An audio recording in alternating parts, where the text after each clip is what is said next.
Hello everyone, मैं अंकुर बबेले आप सभी का स्वागत करता हूं मैग्नेट ब्रेन्स हिंदी पर। मैग्नेट ब्रेन्स हिंदी एक ऐसा प्लेटफॉर्म है जो हिंदी माध्यम की कक्षा 6 से लेकर कक्षा 12वीं तक का संपूर्ण पाठ्यक्रम बिल्कुल निःशुल्क में उपलब्ध करा रहा है। यहाँ आपको किसी प्रकार का कोई पेमेंट देने की आवश्यकता नहीं होती है, ना ही कोई सब्सक्रिप्शन परचेज करने की आवश्यकता होती है। आपको सभी वीडियोस मिलते हैं बिल्कुल निःशुल्क, वो भी क्वालिटी कंटेंट और क्वालिटी टीचर्स के साथ। तो बात करते हैं कि इस वीडियो के अंदर हम क्या कवर करने वाले हैं। हमारे वीडियो के अंदर हम जो कवर करेंगे वो होगा एनसीईआरटी सॉल्यूशंस। ये सॉल्यूशंस किस टॉपिक के होंगे, किस चैप्टर के होंगे? तो होंगे कक्षा 9th के पॉलिटिकल साइंस यानी कि राजनीति विज्ञान के चैप्टर नंबर 2 संविधान निर्माण। इस टॉपिक के हम पूरे सॉल्यूशंस जो है वो कवर करने वाले हैं।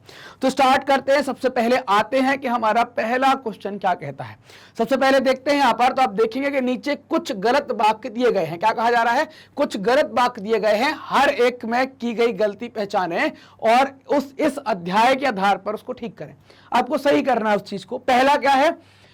स्वतंत्रता के बाद देश लोकतांत्रिक हो या नहीं, है ना, लोकतांत्रिक हो या नहीं, इस विषय पर स्वतंत्रता आंदोलन के नेताओं ने अपना दिमाग खुला रखा था। तो आपको एक चीज पकड़ में आई यहां पर कि लोकतांत्रिक हो या नहीं, हमारे यहां लोकतंत्र बनाने की ही चर्चा चली। तो सवाल क्या हो जाएगा, जवाब क्या हो जाएगा सवाल का? स्वतंत्रता के बाद देश लोकतांत्रिक हो नहीं वाली बात हट जाएगी। इस विषय पर स्वतंत्रता आंदोलन के नेताओं ने अपना दिमाग बिल्कुल खुला रखा था, उन्हें किसी प्रकार की कोई परेशानी नहीं थी। दूसरा क्या है? भारतीय संविधान सभा के सभी सदस्य संविधान में कही गई हर एक बात पर सहमत थे। मतलब हर एक चीज पर सहमत थे, असहमति तो जैसे थी ही नहीं।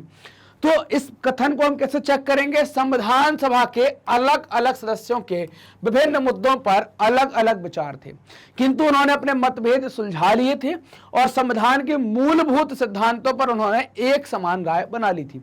जो मूलभूत या बेसिक बेसिक जो प्रिंसिपल हैं उनके ऊपर इनकी राय एक सी बन गई थी। जिन देशों में संविधान है वहां लोकतांत्रिक शासन व्यवस्था ही होगी। मतलब जहां संविधान है वहां लोकतंत्र ही होगा, दूसरा और नहीं हो सकता, ऐसा कहा जा रहा है। लेकिन जबकि होता क्या है कि जिस देश में लोकतंत्र है उसमें संविधान होना ही चाहिए, ऐसा कहा गया है। और प्रश्न क्या कह रहा है कि जहां संविधान है वहां लोकतांत्रिक शासन व्यवस्था होगी। तो जहां लोकतंत्र है वहां संविधान होगा, ये बात सही है। लेकिन जहां संविधान है वहां लोकतंत्र होगा, ये बात सही नहीं है। क्यों? क्योंकि कई सारी जगह, जैसे आप ब्रिटेन में देख लो, वहां पर क्या है, आप देखें राजशाही है, वहां पर राजा जो है वो कैसे चुनकर आता है, रॉयल फैमिली का संविधान है। कई सारी तानाशाही व्यवस्थाओं के अंदर आप देखें तो उन्होंने अपना संविधान बना के रखा है ना। कई सारे तानाशाहों ने अपना संविधान बना के रखा है। तो संविधान होगा, ये जरूरी नहीं है कि जहां संविधान है वहां लोकतंत्र होगा। अगला क्या है यहां पर? संविधान देश का सर्वोच्च कानून होता है, इसलिए इसमें बदलाव ही होगा। बदलाव होगा क्योंकि देश का सर्वोच्च कानून है और समय के हिसाब से जरूरत पड़ती है बदलाव की। तो संविधान में संशोधन करना पड़े तो उस समय के लिए संसद में आपको बहुमत चाहिए, कितना? 2/3 का, तभी आप बदलाव कर सकते हैं यहां पर। तो हमने ये सारी बातें यहां पर जानी। प्रश्न नंबर 2 क्या कहता है? दक्षिण अफ्रीका का लोकतांत्रिक संविधान बनाने में इनमें से कौन सा टकराव सबसे महत्वपूर्ण था? दक्षिण अफ्रीका और उसके पड़ोसी देशों का। दूसरा है स्त्रियों और पुरुषों का। तीसरा है गोरे अल्पसंख्यक और अश्वेत बहुसंख्यकों का। रंगीन चमड़ी वाले बहुसंख्यक और अश्वेत अल्पसंख्यकों का। तो इसमें बताना है आपको क्या है यहां पर कि कौन कौन सी चीजें यहां पर हो सकती है। तो सही जवाब क्या है? रंगीन चमड़ी वाले बहुसंख्यक, मतलब काले जो लोग हैं वो, और अश्वेत अल्पसंख्यकों का यहां पर योगदान हुआ करता था, है ना। टकराव जो था वो सबसे महत्वपूर्ण था। अगला प्रश्न है प्रश्न नंबर 3, लोकतांत्रिक संविधान में इनमें से कौन सा प्रावधान नहीं रहता है? ऑप्शन नंबर ए है शासन प्रमुख के अधिकार, ऑप्शन बी शासन प्रमुख का नाम, विधायिका के अधिकार और देश का नाम, है ना, विधायिका के अधिकार और देश का नाम। तो कौन सा प्रावधान नहीं रहता? तो शासन प्रमुख के अधिकार, शासन प्रमुख का नाम, विधायिका के अधिकार और देश का नाम, इस पर बताना है कौन सा नहीं रहता है। तो सही जवाब क्या है आपका? शासन प्रमुख का नाम। नाम से मतलब नहीं है हमें, पद और उसके काम से मतलब है, तो ये यहां पर नहीं होगा। अगला प्रश्न आता है प्रश्न नंबर 4, संविधान निर्माण में इन नेताओं और उनकी भूमिकाओं का मेल बैठाएं। क्या क्या बैठाना है मेल में, तो आप देखें 4 दिए गए हैं आपको, का, खा, गा, घा। का में मोतीलाल नेहरू, खा में BR अम्बेडकर, राजेंद्र प्रसाद और सरोजिनी नायडू। इन सब का आपको मेल बैठाना है। क्या मेल बैठाएंगे, यहां पर क्या हुआ, तो मोतीलाल नेहरू को आपको बताना है। संविधान सभा के अध्यक्ष हैं, प्रारूप कमेटी के अध्यक्ष हैं, संविधान सभा के सदस्य हैं। 1928 में भारत का संविधान इन्हें बनाया था, तो ये मोतीलाल नेहरू की बात हो गई। दूसरा BR अम्बेडकर क्या है, संविधान सभा के अध्यक्ष हैं, संविधान सभा के सदस्य हैं, प्रारूप कमेटी के अध्यक्ष हैं, है ना, या 1928 में भारत का संविधान इन्होंने बनाया। तो BR अम्बेडकर साहब जो है, तो इनके आगे क्या लिख देंगे, इनका मेल जो खाता दिख रहा है हमको अभी ऑप्शन नंबर 3 से दिख रहा है कि प्रारूप कमेटी के अध्यक्ष हैं। राजेंद्र प्रसाद क्या है, संविधान सभा के अध्यक्ष हैं, संविधान सभा के सदस्य हैं, प्रारूप कमेटी के अध्यक्ष हैं, या 1928 में भारत का संविधान इन्होंने बनाया। तो राजेंद्र प्रसाद जो है इनके साथ नंबर 1 मेल खाते हुए दिख रहा है, संविधान सभा के अध्यक्ष हैं। सरोजिनी नायडू क्या है, संविधान सभा के अध्यक्ष हैं, सदस्य हैं, प्रारूप कमेटी के अध्यक्ष हैं। तो ये दोनों तो भर गए, संविधान सभा, प्रारूप कमेटी। संविधान सभा के सदस्य हैं, या 1928 में भारत का संविधान इन्होंने बनाया। तो सरोजिनी नायडू के साथ जो है ऑप्शन नंबर 2 मेल खाता हुआ दिख रहा है।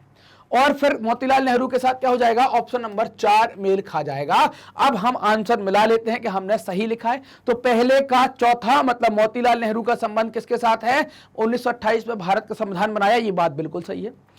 दूसरा जो है खा का तीसरा, तो हमने BR अम्बेडकर का संबंध प्रारूप कमेटी के अध्यक्ष के तौर पर बनाया था, तो यह भी बात बिल्कुल सही है। फिर गा का पहला मतलब राजेंद्र प्रसाद संविधान सभा के अध्यक्ष हैं, यह भी बात बिल्कुल सही है। और चौथा जो बचा मतलब क्या है, सरोजिनी नायडू का संबंध क्या हो जाएगा, संविधान सभा के सदस्य के रूप में हो जाएगा। तो ये संबंध हमने यहां पर निकाल लिए और बना लिए। अगला प्रश्न आपके सामने, प्रश्न नंबर 5, जवाहरलाल नेहरू की नियति के साथ साक्षात्कार वाले भाषण के आधार पर निम्नलिखित प्रश्नों का जवाब देना है। नेहरू ने क्यों कहा कि भारत का भविष्य सुस्ताने और आराम करने का नहीं है, है ना, कि मतलब भविष्य जो आएगा वो सुस्ताने और आराम करने का नहीं है। नेहरू जी ने एक नारा भी दिया था, आराम हराम है का नारा दिया था यहां पर। तो इसका जवाब हम देख लेते हैं क्या है। तो नेहरू ने यह शब्द प्रयोग किए कि पूरी तरह या पूरे तरीके से नहीं, क्योंकि उनके अनुसार उन्होंने जो काम पूरा करने का बीड़ा उठाया है वह अभी पूरा नहीं हुआ है, और शपथ एकदम से पूरी नहीं हो सकती, किंतु यह धीरे धीरे पूरी होगी। चूंकि आप देखेंगे कि इन्होंने देश की आजादी के साथ ये बीड़ा उठाया था कि देश को क्या करना है भाई, आराम करने का समय नहीं है, हमें अब काम बहुत तेजी से करना है। नए भारत के सपने किस तरह विश्व से जुड़े हैं। तो जवाहरलाल नेहरू ने कहा था कि हम भारत और उसके लोग तथा उससे भी अधिक मानवता की सेवा में समर्पित रहें, यही हमारे लिए उचित होगा। तो इस तरीके से हम दुनिया के साथ जुड़े हुए हैं। वे संविधान निर्माताओं से क्या शपथ चाहते थे ना, नेहरू जी संविधान निर्माताओं से क्या शपथ चाहते थे। तो जो शपथ वे भारत के संविधान निर्माताओं से चाहते थे या लेना चाहते थे वह यह थी कि वे अपने जीवन भारतीय लोगों और व्यापक स्तर पर मानवता की सेवा को अर्पित करेंगे, ऐसी या अर्पित कर दें, ऐसी शपथ वो चाहते थे। चौथा क्या है, हमारी पीढ़ी के सबसे महान व्यक्ति की कामना हर आंख से आंसू पोंछने की है। इस कथन में वे किसका जिक्र कर रहे हैं ये बताना है।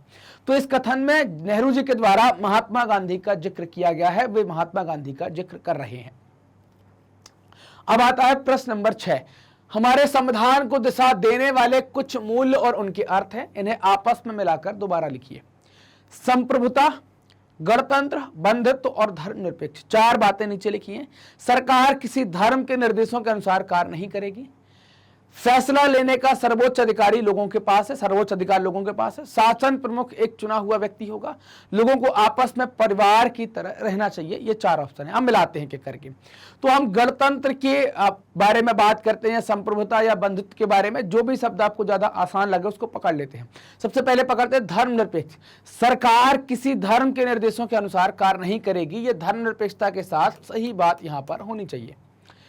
दूसरा क्या है, गणतंत्र, है ना, या यहां पर हम पढ़ते हैं फैसले लेने का सर्वोच्च अधिकार लोगों के पास है, इसको छोड़ दे। शासन प्रमुख एक चुना हुआ व्यक्ति है, इसका मतलब क्या है, ये गणतंत्र होता है। तो ये तीसरे के साथ मैच हो जाता है।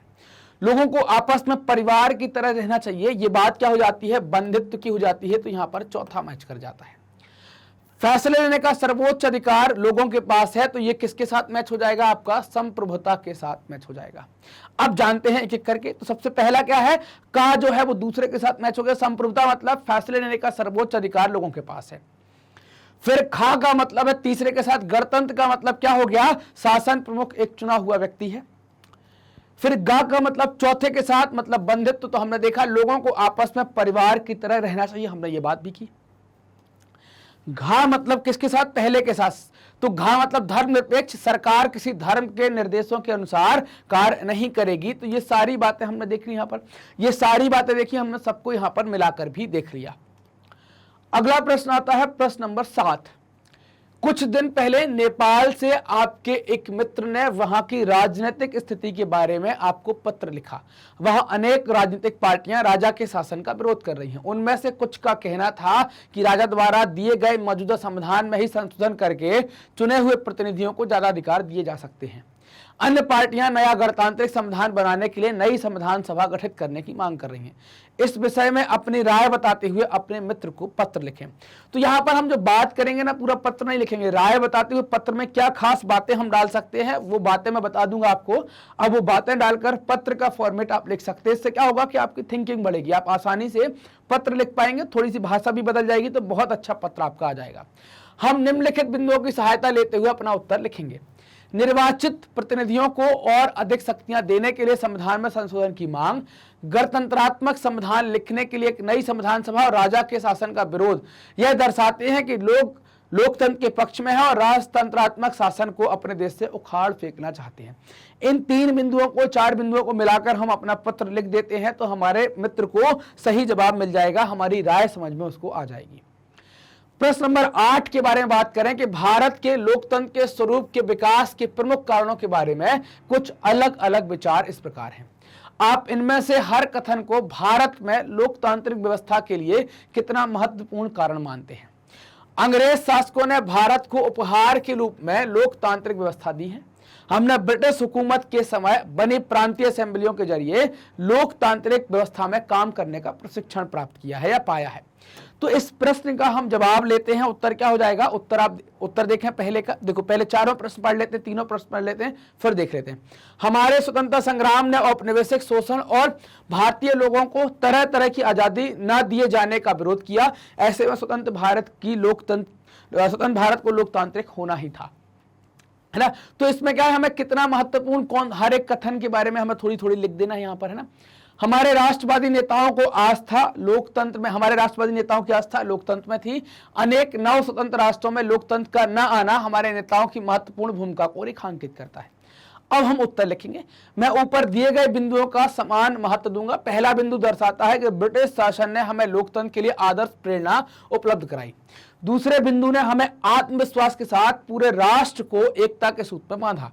तीसरा बिंदु दर्शाता है कि हमारे नेताओं ने लोकतंत्र का निर्माण ऐसे तरीके से किया कि यह पूरे देश के लिए या पूरे विश्व के लिए आदर्श बन गया। तो हम इस तरीके से तीनों बिंदुओं का हमने यहाँ पर संकलन या तीनों बिंदुओं से लेकर उत्तर को लिख लिया। अगला प्रश्न आता है प्रश्न नंबर 9। 1912 में प्रकाशित विवाहित महिलाओं के लिए आचरण, है ना, ये पुस्तक का नाम है विवाहित महिलाओं के लिए आचरण। पुस्तक के निम्नलिखित अंश को पढ़ें और उसको पढ़ने के बाद फिर हम कुछ सवाल पूछेंगे, उस पर जवाब देना होगा हमें। ईश्वर ने औरत जाति को शारीरिक और भावनात्मक दोनों तरह से ज्यादा नाजुक बनाया है। उन्हें आत्मरक्षा के लिए भी योग्य नहीं बनाया है। इसलिए ईश्वर ने उन्हें जीवन भर पुरुषों के संरक्षण में रहने का भाग्य दिया है। कभी पिता के, कभी पति के, है ना, कभी पिता के, कभी पति के और कभी पुत्र के। इसलिए महिलाओं को निराश होने की जगह इस बात से अनुग्रहित होना चाहिए कि वे अपने आप को पुरुषों की सेवा में समर्पित कर सकती हैं। क्या इस अनुच्छेद में व्यक्त मूल्य संविधान के दर्शन से मेल खाते हैं? इसमें जो मूल्य दर्शाए गए हैं वो हमारे आज के संविधान के साथ मेल खाते हैं या वे संवैधानिक मूल्यों के खिलाफ हैं? तो हमें इसको लेकर जवाब देना है। उत्तर दिया हमने। दिया गया पैरा आंशिक मूल्यों को प्रतिबंधित करता है। यह लिंग भेद के विचार को बढ़ावा देता है, क्योंकि महिलाओं को पुरुषों के संरक्षण में रहने की बात करता है। यह संविधान द्वारा प्रचारित समानता की भावना को या समानता की भावना के विपरीत है। तो ये हमने इसका पैराग्राफ पढ़ा और ऐसा उत्तर हम यहां पर लिख देंगे। अगला प्रश्न है प्रश्न नंबर 10। निम्नलिखित कथनों पर विचार कीजिए, क्या आप उनसे सहमत हैं? अपने कारण भी बताइए। संविधान के नियमों की हैसियत किसी भी अन्य कानून के बराबर है। संविधान बताता है कि शासन व्यवस्था के विविध अंगों का गठन किस तरह होगा। नागरिकों के अधिकार और सरकार की सत्ता की सीमाओं का उल्लेख भी संविधान में स्पष्ट रूप से है। संविधान संस्थाओं की चर्चा करता है, उसका मूल्यों से कुछ लेना देना नहीं है। तो हमें क्या है कि क्या आप उनसे सहमत हैं? अपने कारण भी बताइए। इन कथनों पर विचार करके हमको ऐसा करना है। तो पहले पर हम बात करेंगे। पहला कथन क्या है? पहला कथन, संविधान के नियमों की हैसियत किसी भी अन्य कानून के बराबर है। तो पहला क्या है यहां पर? पहला का जो है वो सत्य है। संविधान किसी देश का सर्वोच्च कानून है या किसी लोकतांत्रिक देश की नींव है। नींव समझते हैं ना, फाउंडेशन जो कहलाता है वो है। संविधान में वर्णित किए गए कानूनों पर अन्य सभी कानूनों का निर्माण किया जा सकता है संविधान के कानून के आधार पर। अतः इसका अर्थ यह है कि संवैधानिक कानूनों को भी वही या उससे भी अधिक हैसियत प्राप्त है जो देश के अन्य कानूनों को प्राप्त है। तो पहले वाले का हमने उत्तर यहां पर देख लिया। अब दूसरे की बात करें कि संविधान बताता है कि शासन व्यवस्था के विविध अंगों का गठन किस तरह से होगा। यह भी कथन सत्य है। संविधान सरकार निर्माण का ढांचा निर्धारित करता है, कैसा होगा कैसा नहीं होगा। आपने देखा होगा कि आप देखते होंगे कि केंद्र में लोकसभा, राज्यसभा है ना, राज्यों के अंदर विधानसभा, विधान परिषद, यह आपने देखा होगा। यहां पर यह सरकार के विभिन्न अंगों, कार्यपालिका, न्यायपालिका एवं विधायिका के गठन एवं इनके कार्यों को विस्तार सहित परिभाषित करता है। तो ये वाले कथन भी हमने देख रहे कि क्यों ये सही है। तीसरा, नागरिकों के अधिकार और सरकार की सत्ता की सीमाओं का उल्लेख भी संविधान में स्पष्ट रूप में है। इसके बारे में बताना है तो क्या है, यह कथन भी सत्य है। कारण क्या है? संविधान ने देश के सभी नागरिकों के लिए मौलिक अधिकार निर्धारित किए हैं। इन अधिकारों की न्यायपालिका में मांग की जा सकती है। अगर कटौती होती है तो आप वहां जाकर मांग कर सकते हैं कि हमको मौलिक अधिकार दिए जाएं। सरकार के विभिन्न अंगों का ढांचा बनाने में एवं उन्हें उनके कार्य क्षेत्र में स्वतंत्र बनाते हुए फिर भी प्रत्येक अंग को अन्य अंगों के नियंत्रण में रखते हुए संविधान यह सुनिश्चित करता है कि सरकार द्वारा प्रयोग की जा रही शक्तियां पूरी तरह सीमाओं में हैं। तो ऐसा यहां पर इस कारण से हमने समझ लिया कि कथन सत्य है। चौथा क्या है? संविधान संस्थाओं की चर्चा करता है, उसके मूल्यों से कुछ लेना देना नहीं है। यह कथन क्या हो जाएगा? असत्य हो जाएगा। संविधान सरकार की विभिन्न संस्थाओं के गठन एवं कार्यों को निर्धारित करता है ताकि इन संस्थाओं को चलाने के लिए ढांचा एवं नियम उपलब्ध हो सके। यद्यपि ऐसे कानून एवं ढांचे को उपलब्ध कराते समय लोकतांत्रिक सिद्धांत एवं मूल्य इसका मार्गदर्शन करते हैं। इसलिए एक संविधान मूल्यों के बारे में भी मूल्यों के बारे में भी चर्चा करता है, क्योंकि यह मूल्यों पर आधारित संस्थाओं के बारे में है। तो ये क्या है भाई? ये कथन सत्य है, ये चर्चा करता है। ऐसा नहीं कि लेना देना नहीं है, लेना देना भी है, क्योंकि वही तो निर्धारित करता है। तो ये कथन असत्य हो जाएगा। ठीक, तो इस तरीके से हमने अपने जो एनसीईआरटी सॉल्यूशंस है उनको कंप्लीट कर लिया है। मैग्नेट ब्रेन्स ने आपकी सुविधा के लिए अपनी एक वेबसाइट बनाई है, magnetbrains.com। वेबसाइट का उपयोग करने के लिए टाइप करें magnetbrains.com। जैसे टाइप करते हैं तो आप हमारे कोर्सेज के ऑप्शन में चले जाएंगे। यहाँ कई सारे कोर्स हैं और आप इनमें से कोई भी एक कोर्स को सिलेक्ट कर सकते हैं। कई सारी कक्षाएं यहाँ पर दी गई हैं, तो आपने जो कोर्स सिलेक्ट किया है वो कक्षा, उससे संबंधित कक्षा भी आप चुन सकते हैं जिस कक्षा में आप पढ़ रहे हैं। आपने मान लीजिए कि 9वीं चुन ली है, जैसे ही चुनेंगे क्लास तो उसके बाद आपको सभी विषय यहाँ पर मिल जाएंगे। सभी विषय आपके सामने होंगे, तो आपको जो विषय देखना है आप क्या करेंगे कि उस विषय के नीचे वॉच नाउ लिखा होगा, उस पर क्लिक करके आप वो विषय देख सकते हैं। उसके सभी टॉपिक आपके सामने होंगे कुछ इस तरीके से। जो टॉपिक देखना चाहते हैं उसके सामने ऐसा वॉच नाउ लिखा होगा, वॉच नाउ लिखा होगा तो उस पर क्लिक करेंगे तो वीडियो बहुत सिस्टमैटिक तरीके से चल जाएगा। पूरा वीडियो देखने के बाद अगले वीडियो पर जाने के लिए आप नेक्स्ट वीडियो के बटन का उपयोग करेंगे। आपको एक और जानकारी दे दूं कि वेबसाइट को बहुत व्यवस्थित तरीके से बनाया गया है। यहां पर आप अपने वीडियो को class wise, topic wise, chapter wise बहुत आसानी से एक्सेस कर सकते हैं। मैग्नेट ब्रेन्स हिंदी माध्यम के विद्यार्थियों के लिए कक्षा 7वीं से लेकर कक्षा 12वीं तक का संपूर्ण पाठ्यक्रम बिल्कुल निःशुल्क में उपलब्ध करा रहा है। ये वीडियो कैसे प्राप्त करेंगे? तो प्राप्त करने के लिए मैग्नेट ब्रेन्स हिंदी को सब्सक्राइब करेंगे, जो भी वीडियो आता है उसको लाइक करेंगे, अपने दोस्तों के साथ शेयर करेंगे और कमेंट कर आप हमें भी बताएंगे कि आपको वीडियोस कैसे लग रहे हैं। धन्यवाद।